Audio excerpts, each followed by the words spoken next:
This holiday, Verizon is helping you bundle up incredible gifts and savings.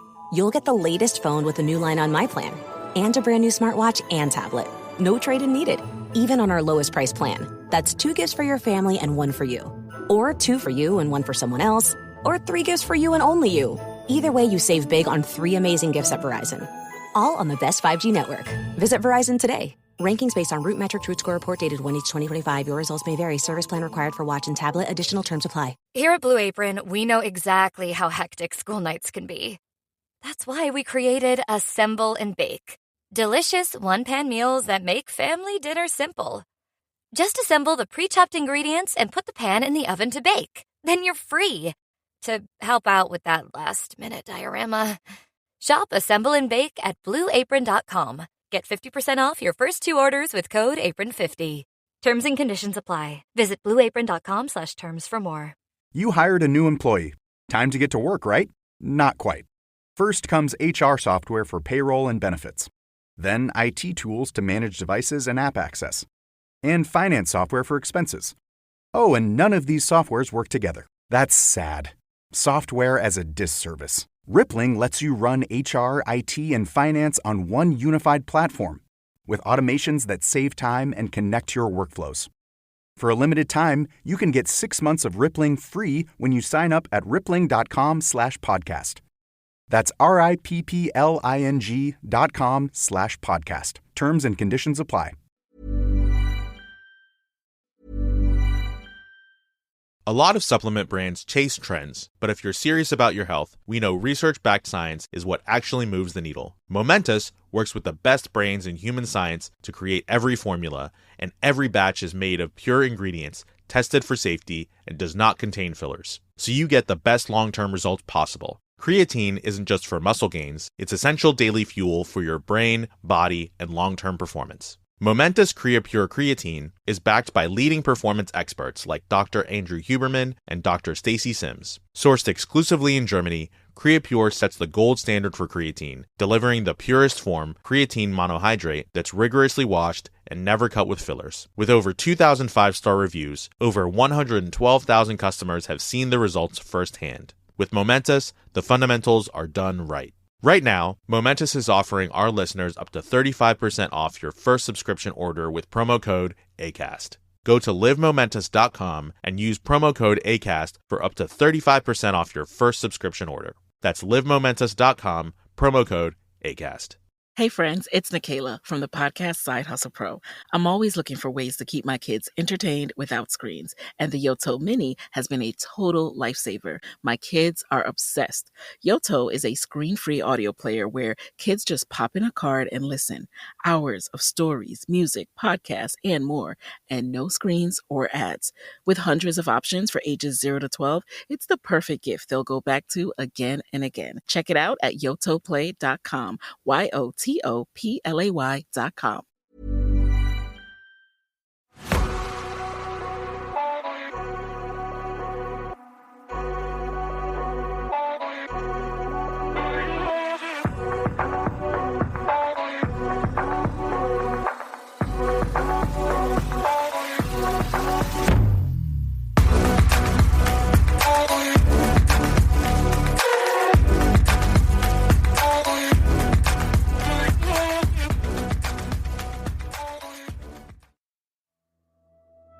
Hello, I'm Sarah.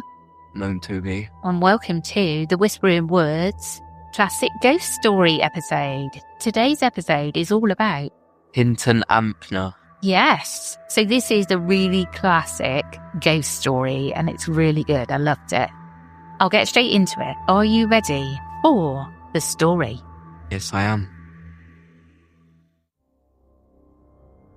It's past midnight at Hinton, Ampner. The old manor house lies in darkness, its timber floors and panelled corridors silent, save for the faint ticking of the clock. Lady Mary Rickett sits upright in her bed, listening intently. The air is still and heavy, even the candles burn without flicker.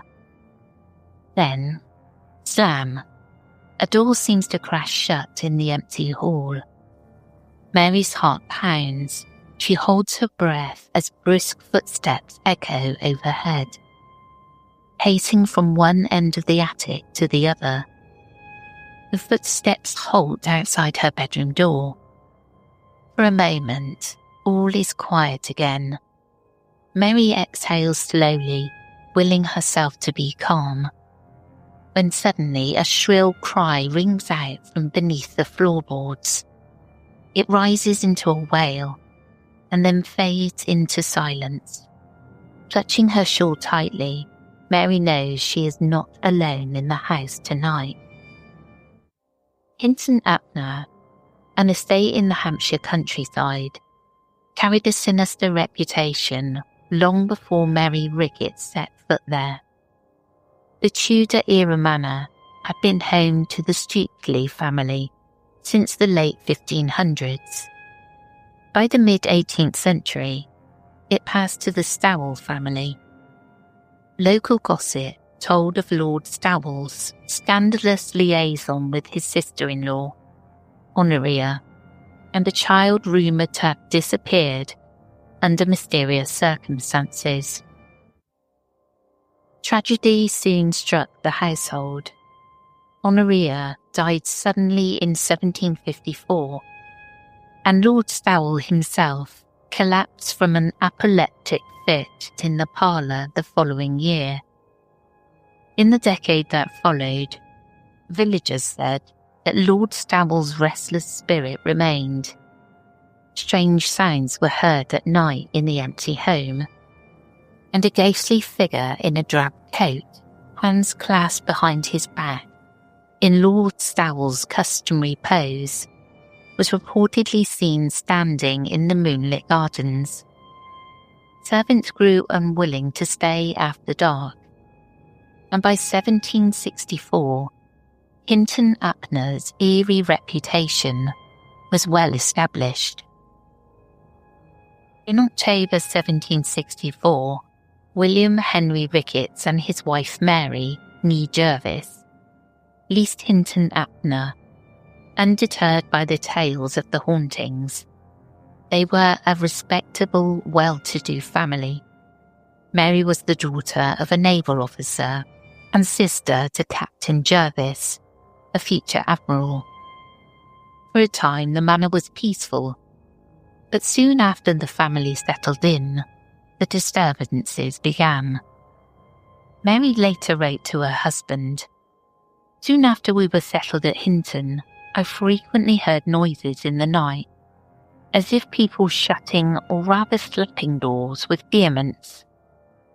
In the small hours, doors would bang violently in empty rooms, rousing the household from sleep. Startled by these bangs and echoing footsteps, the Ricketts initially suspected human mischief, perhaps intrusive locals with old keys. Mr. Ricketts took the practical step of changing all the locks on the doors, but the midnight slamming of doors continued unabated. Night after night, the family had to face the unsettling truth that something unseen was sharing their home. By 1769, the situation grew more daunting. William Ricketts was called away to Jamaica on business, leaving Mary, their 3 young children, and a handful of servants in sole occupation of Hinton Ampner. Mary was a sensible and devout woman, known in her family for her honesty and level-headedness. And she tried to manage the household calmly despite the disturbances. Yet with her husband and Ocean away, the strange occurrences only intensified. One by one, frightened servants handed in their notice and fled their positions, until Mary and her children were largely alone to confront the unknown forces at night. Left to her own devices, Mary attempted to investigate and explain the phenomena. At first, she kept the incidents to herself, wary of being dismissed as fanciful. She later admitted that she was harassed and perplexed by the noises, but very unwilling to divulge my embarrassment. I had taken every method to investigate the cause and could not discover the least appearance of trick. All natural causes were exhausted. There was no sign of intruders or practical jokers. And Mary gradually became convinced it was beyond the power of any mortal agent. Still, fearing ridicule in an age sceptical of ghosts, she resolved to endure the hauntings in silence and prayer.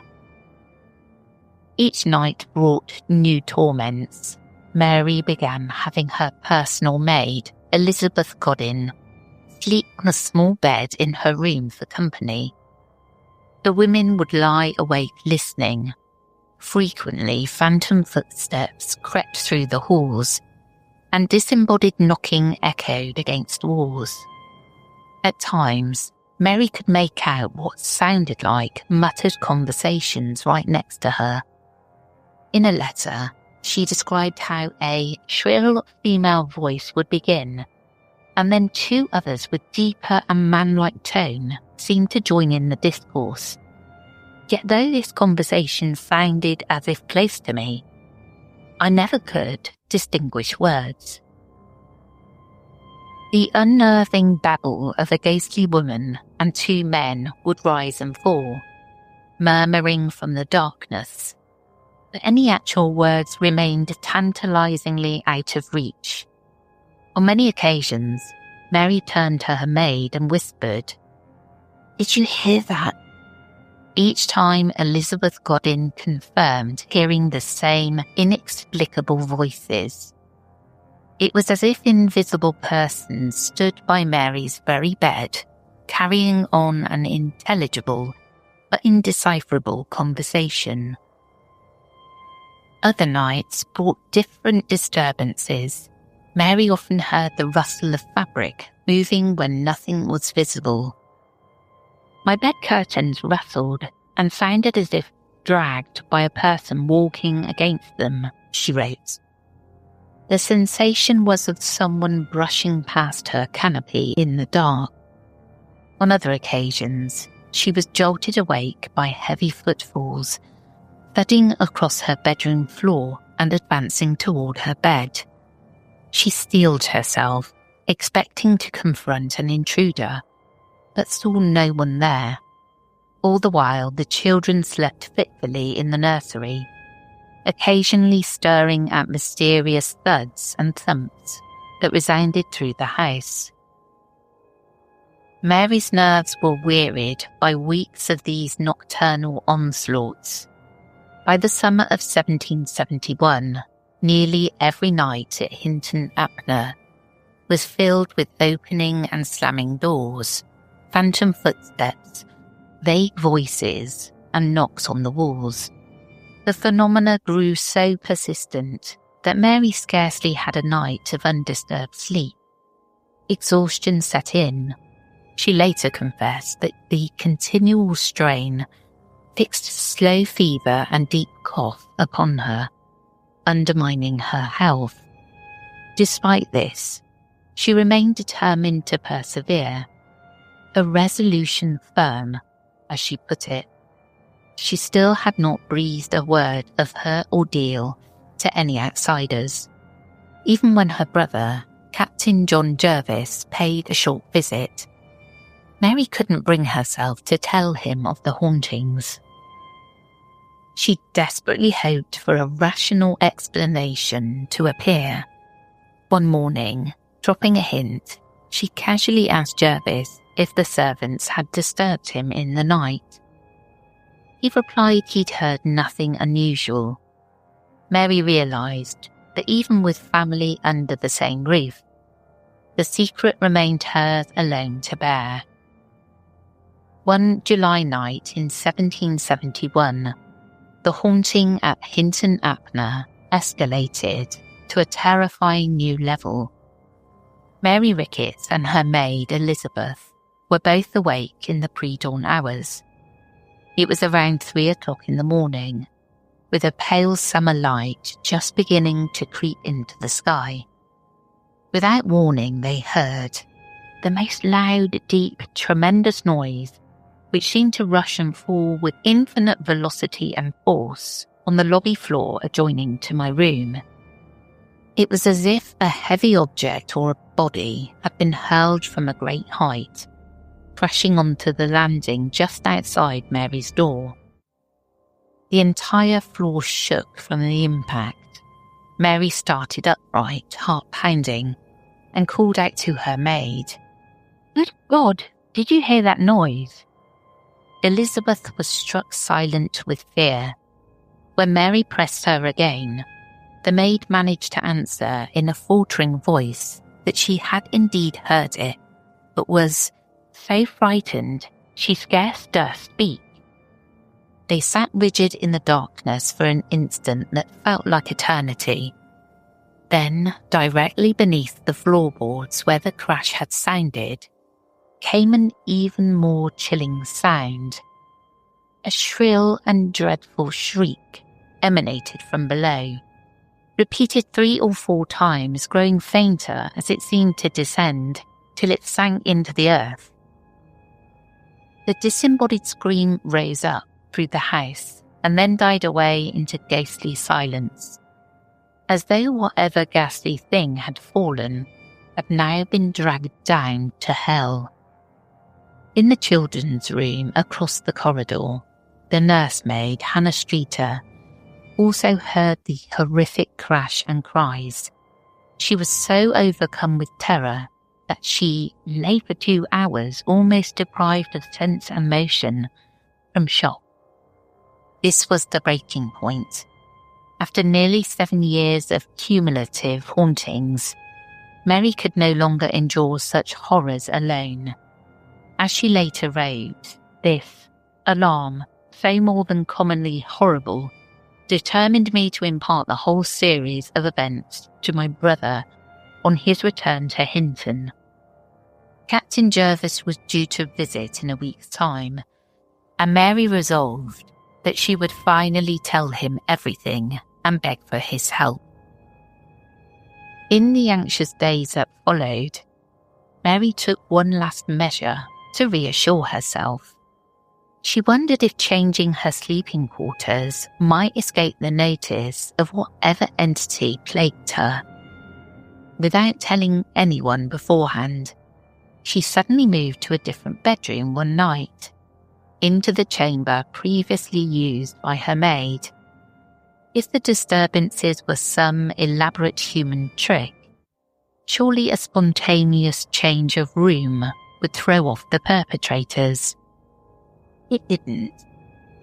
I had scarce lain down, Mary recounted, when the same noises surrounded me that I before have related. The invisible intruder followed her without the slightest difficulty. This convinced Mary beyond doubt that no flesh and blood person could be responsible. Impossible were they such as human agents could achieve. She spent that sleepless night in her maid's small bed, besieged by the familiar knocks and rustlings, waiting for dawn and for her brother's arrival. Captain John Jervis arrived at Hinton, Ampner in August 1771 to find his normally stoic sister, pale, sleep-deprived, and in a state of understandable distress. The next morning, Mary mustered her courage and recounted to him the most astonishing tale that ever assailed his ears, a full account of the hauntings that had troubled the family. Though initially surprised, he knew Mary's character too well to dismiss her words. He assured her it was scarce possible for me to relate any matter he could not believe, given her reputation for absolute truthfulness. Realizing the severity of the situation, Captain Jervis agreed that they must investigate the phenomenon directly. They devised a plan for a night vigil Jervis confided in a close neighbour and friend, Captain Luttrell of Kingston, who volunteered to assist. Secrecy was paramount. They did not want news of a ghost hunt spreading and causing panic or ridicule. Late one evening, after the servants had retired, the two captains and a trusted manservant undertook a systematic search of the entire house. They went through every room, cupboard and corner from the cellars to the attic, looking for any hiding place where a hoaxer or some stray animal might conceal itself. They found nothing amiss. All was in order, all doors and windows secured. To prevent any physical intrusions, Mary herself locked and bolted the back staircase door, ensuring that the only access to the family's floor was through the room where Captain Luttrell would stand guard. The watchers then took their positions. Captain Jervis set up in a bedroom directly above the ground floor servants' hall, accompanied by his personal servant John Bolton for courage and witness. Captain Luttrell stationed himself armed with a pistol in the adjacent chintz room on the first floor, along with Jervis's manservant. Mary and her children all stayed together in nearby rooms on the same floor, with doors firmly locked. It was agreed that if any disturbance occurred, Luttrell would call out immediately to alert Jarvis. Midnight passed quietly. For a while the house was perfectly still, and the men may have wondered if the menace had retreated. Mary, however, lay awake in her bed, tense with expectation. Sometime after midnight, she heard the faint rattling of movement in the corridor. The sound grew more distinct, and Mary's maid whispered that she heard it too. Mary instructed her to go alert Captain Luttrell, who was keeping watch in the next room. Before the maid could even rise, Luttrell's door was flung open, and they heard him challenge loudly, "Who goes there?" In that instant, chaos erupted. Luttrell had spotted a shadowy movement crossing the lobby and instinctively rushed out, pistol in hand. He swore that something flitted past him in the darkness beyond the threshold. At the same time, Captain Jervis, fully awake upstairs, heard the hurried footsteps as well. Jervis shouted from his room for Luttrell to watch towards Jervis's door, as the sound of steps raced along the passage toward the captain's chambers. Both men converged, bewildered, on the upstairs landing. The mysterious footsteps had stopped, and nothing was to be found. Jervis and Luttrell searched the upper floor together, and found all the doors still closed and locked, just as they had been minutes before. No living intruder could have passed through without breaking these barriers, yet the disturbances were undeniable. Both hardened Navy men had heard the same thing at the same time. They continued their vigil together until dawn, roaming the halls in hopes of catching a glimpse of the ghost. Just before daybreak, a new round of phenomena erupted. Doors on the lower floor suddenly opened and slammed shut with tremendous force, one after another, in deafening bangs that reverberated through the house. Mary, listening from her bed, initially thought it was her brother making noise, but neither Jervis nor Luttrell had caused it. The doors seemed to be flapping by themselves. Jervis later confided to Mary that as he had briefly gone to bed before dawn, he distinctly heard dreadful groans resounding in the darkness near him, unearthly moans of agony that he was then and after unable to account for. When the household gathered at breakfast, The usually composed Captain Luttrell was ashen-faced and solemn. He declared that the previous night's occurrences were beyond anything explainable. In his words, the house was an unfit residence for any human being. Jervis, more reserved, concurred that no family could be expected to live under such conditions. Mary finally had the validation of credible witnesses. No one could doubt that something supernatural, call it a ghost or a poltergeist, was active at Hinton, Ampner. Without delay, they agreed the family must leave the house as soon as possible. News of the Hinton Ampner haunting spread through Hampshire's genteel circles, and even the local landowner was informed. The Ricketts family urgently contacted the estate steward to explain why they had to quit the tenancy. Mary and her children packed up and left the manor, ending 7 years of ordeal. Her brother was so concerned that he arranged for a loyal family friend, a military lieutenant, to stay with Mary until she could relocate safely. By September 1771, the Ricketts had fled Hinton Ampner for good. In the wake of their departure, an inquiry was attempted. Lady Stowell, the owner of the property, initially offered a £60 reward for any person who could discover the cause of the disturbances. When Mr. Ricketts returned from abroad, he increased the reward to 100. It was a substantial sum, a fortune at the time, and demonstrated how desperate they were for answers. Despite this incentive, no culprit or satisfying explanation ever came forward. The haunted manor stood mostly vacant in the ensuing years. The new tenant, a Mr. Lawrence, briefly took up residence, but abandoned the lease suddenly, unable to tolerate the uncanny activity. At last, in 1793, the owners decided to demolish the old house entirely.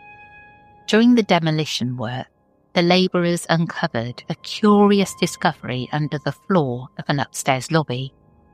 A small box containing a pile of bones and what appeared to be a human skull. Witnesses at the time claimed it was the skull of an infant, though one report oddly described it as a monkey skull. The find inevitably reignited the old rumours about Lord Stowell and Honoria's secret child. But these have been the hidden remains of that ill-fated baby concealed in the house for decades. Some believe so. Mary Ricketts went on to live a long life, and she never wavered in the account of what she experienced at Hinton Ampner. Years later, she compiled her letters and journals about the haunting to share with her family, insisting on their truth. A vivid first-hand narrative, preserved in private manuscripts, eventually found its way into print. In 1872, the Gentleman's Magazine published a Hampshire ghost story, presenting Mary Ricketts' extraordinary case to the wider public. And Hinton Ampner quickly became known as one of the most famously haunted houses in Georgian Britain. This holiday, Verizon is helping you bundle up incredible gifts and savings. You'll get the latest phone with a new line on My Plan, and a brand new smartwatch and tablet. No trade-in needed, even on our lowest price plan. That's 2 gifts for your family and 1 for you. Or 2 for you and 1 for someone else. Or 3 gifts for you and only you. Either way, you save big on 3 amazing gifts at Verizon. All on the best 5G network. Visit Verizon today. Rankings based on Root Metric Root Score report dated 1/8/2025. Your results may vary. Service plan required for watch and tablet. Additional terms apply. Hey friends, it's Nikayla from the podcast Side Hustle Pro. I'm always looking for ways to keep my kids entertained without screens, and the Yoto Mini has been a total lifesaver. My kids are obsessed. Yoto is a screen-free audio player where kids just pop in a card and listen. Hours of stories, music, podcasts, and more, and no screens or ads. With hundreds of options for ages 0 to 12, it's It's the perfect gift they'll go back to again and again. Check it out at yotoplay.com, YOTOPLAY.com. Wasn't this a great story? Yeah. I'm really imagining it, and I'm sort of imagining it with the film The Haunting, I think it's called, the old Hill House black and white movie with all the knocks and bangs and everybody scared in their beds. And it's a really classic sort of ghostly goings on. Yeah, some ritual went on there. Yeah. It was interesting that the end bit about the bones. Yeah, that's what makes me think it was like a ritual or something. Well, I think that was the illegitimate child that the first owners had, and they'd buried it under the floorboards. Oh. Crazy stuff. Well, that's the end of this episode. I hope you enjoyed, and we'll catch up with you again soon. We will indeed. We will catch you again tomorrow for the Reddit episode. Take care, everyone. Goodbye.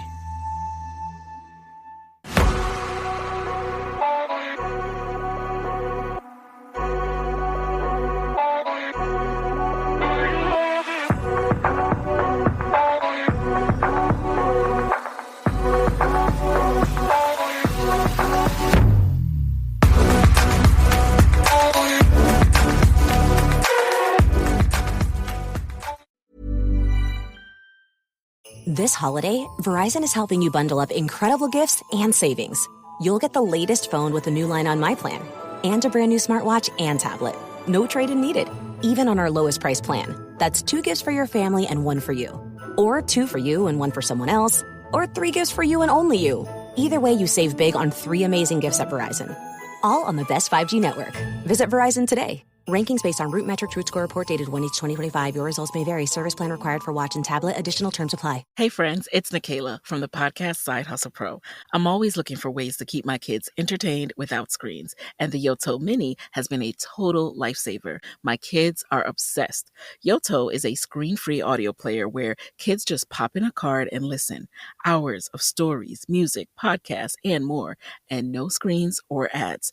With hundreds of options for ages 0 to 12, it's the perfect gift they'll go back to again and again. Check it out at yotoplay.com, YOTOPLAY.com. Hey guys, let me let you in on a little secret. I've obviously turned staying into bed into an art form. It's my happy place. It's my shopping sanctuary. And honestly, it's the perfect place to hang out with all my favorite people. So join me and some of the most interesting people I know for shopping, some laughs, and maybe a few secrets, all from the comfort of my bed. The best part, you can watch from your bed. My show, In Bed with Paige DeSorbo, returns Monday, November 17th at 8 p.m. Eastern Standard Time on Amazon Live. Just open Prime Video on your TV and search Amazon Live to cozy up. Because why get out of bed if you don't have to?